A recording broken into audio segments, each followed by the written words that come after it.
Now, the second question that I asked myself when my brother overdosed, one of the most powerful questions that you can ask yourself in your whole entire life is, what's the gift and what's the learning? Jot it down. What's the gift and what's the learning? You see, trauma is just an emotionally charged event, and if you can find enough gifts and find enough learnings, you can actually neutralize the trauma. Now, with a show of hands, and you don't need to agree with me just because I'm on stage. But if you agree with me, how many of you would agree that there's always a gift if you want the gift? Put them up high and look around the room. But guess what? Humans don't want the gift because then they got to liberate themselves from their own suffering. But the gift is always there. And so when I ask myself, okay, Nick, your brother died.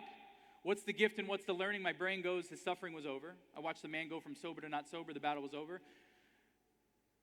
But the other gift that I got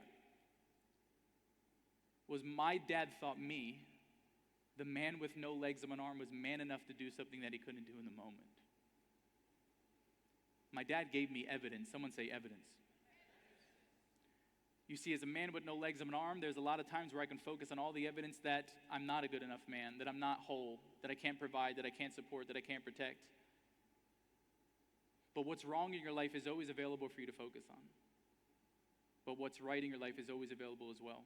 I want you to jot this down. Change your focus, change your life. Don't miss it. And so my dad gave me evidence. Changed the quality of my life forever. One of the most traumatic experiences turned into my greatest blessing.